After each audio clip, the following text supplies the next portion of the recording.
Welcome to the show, Jack Posobiec, host of Human Events Daily, Turning Point contributor. Jack, how you doing, my friend? Dude, we called it. We called the shot last week on Thought Crime. Everybody said, why is Poso going so crazy about Netflix? Why is he Stranger Things? And what does this have to do with everything? What is it all? And I'm sitting there, guys. I'm like, guys, we're doing 40 minutes on Netflix. And everybody was trying to figure this out on Thursday, remember? And then it was Friday, the next day, that it was like, boom, Netflix. Let's just say I may have heard something from my little birds that something was in the air regarding the Netflix buyout of Warner Brothers, which would be disastrous. It would put Obama in complete control of some of the most iconic American brands. You're talking DC Comics, you're talking HBO, everything. So Obama aligned Netflix in charge with all of them. And we've seen, by the way, what they've done with the pedophile content, with cuties, with these very strange and we talked about it at length last week, but this overly sexualized content and LGBT content introduced in Stranger Things. And it's like, guys, we got to actually call this stuff out when it's happening. So then all of a sudden Friday happens. Everybody thinks, oh my gosh, Netflix is going to buy Warner Brothers. It's done. And even a lot of people who work in the film business are saying that this is really bad because they're going to put movie theaters out of business. We don't want that because we want movie theaters. We want community in America still. It's like America's last public ritual in many ways, like non-religious, secular ritual. And then today, boom, you got Paramount in with, they're not perfect either, but they're way better than Netflix. And they come in with this hostile offer direct to Netflix's shareholders. And the key difference is here, Netflix put in $83 billion for their deal. Paramount's coming in at $100 billion. So this thing is hot. It's probably the hottest story in the country. 108.4. So oof. It's a bidding war. Paramount attempts hostile offer for Warner Brothers. David Ellison calls Netflix's $82.7 billion deal value an inferior proposal and tells Warner shareholders that his coalition, which, to be clear, includes Middle Eastern sovereign wealth funds, they promises $18 billion more in cash. So the question then is, Jack, why do you believe that Warner Bros. Is opting for an inferior deal with Netflix? Is there an ideological fight happening over this deal? I mean, there very well could be. There very, very well could be. Look, Zaslav from Warner Brothers has always been tight with a lot of the guys over at Netflix.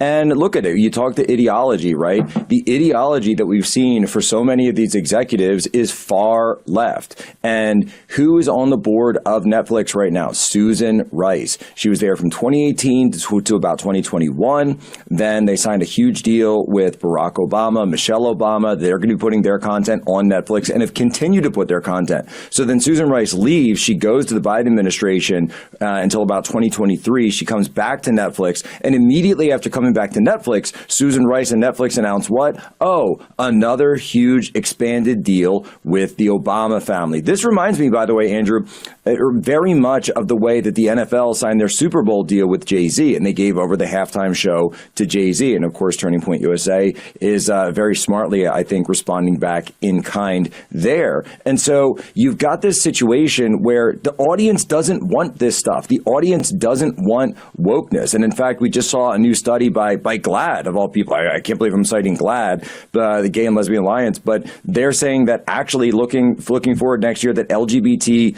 content and characters are going to be moving away from shows, that people are moving. We don't want peak woke anymore. So what we're seeing is this new alliance of the Obamas, the far lefties, Netflix, and a bunch of the lefties, I think, that are currently in the leadership team of the WB Discovery. And at the end of the day, who's going to be hurt? It's the average American. The average American who's saying, why is there so much of this woke crap, this LGBT crap in like Looney Tunes and Batman and Superman and just regular TV shows that you want to watch or movies that you want to watch, and you're not interested in any of that political or like gender bending nonsense? That's what this is about. So it's interesting, too, because I remember when, Netflix was really starting to pour money into original programming, and they would talk openly about how they were in an arms race with HBO to become the streaming version faster than HBO could become Netflix, basically. They wanted to become HBO faster than HBO could become Netflix. And now you have, with this Warner Brothers Discovery deal, and basically Netflix would acquire HBO. HBO Max will go to the streaming giant, and then the embattled cable network divisions, that's TNT, CNN, notably, HGTV, the Food Network, and Discovery will be spun out as a separately traded company.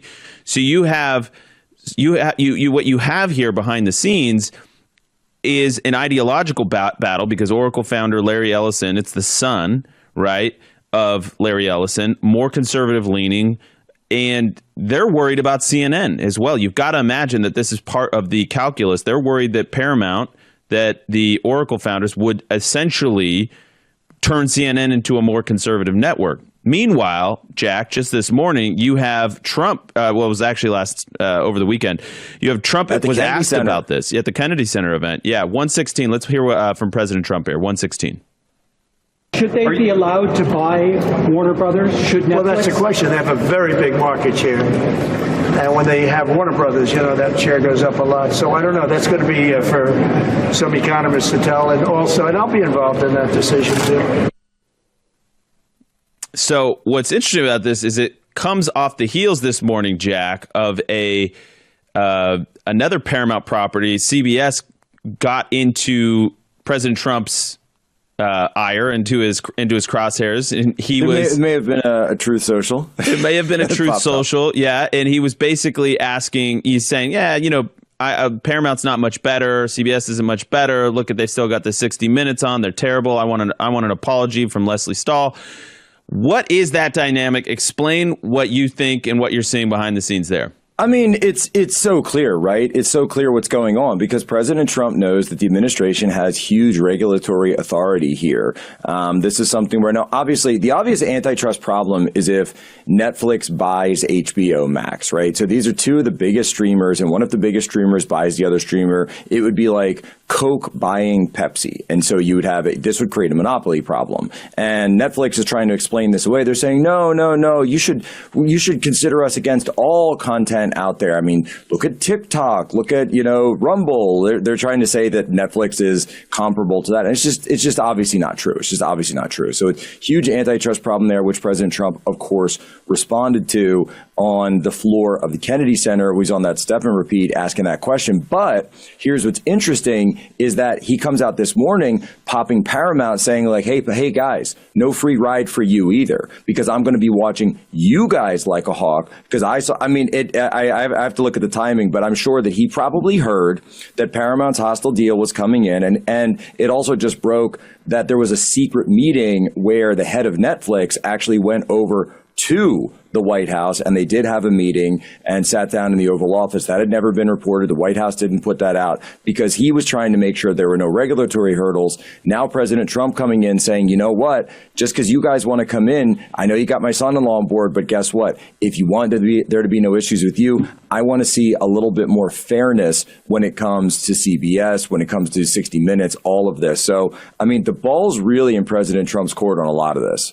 It's interesting. You're watching the art of the deal play out here, where he's applying pressure to both parties, and so they're essentially both in a position where they need to suck up to President Trump, which is which is probably just where the president wants it. And I mean, these are huge stakes. If people are not understanding why we're talking about this deal here on this show, on the Charlie Kirk Show, we have to also understand that there's so many of these cultural touch points, these cultural, I guess, seeds for either wokeness or a return to common sense that are planted at this level with these long form shows that have become so popular. What kind of ideologies are getting spread and implanted in the narratives, and then they filter out into our politics.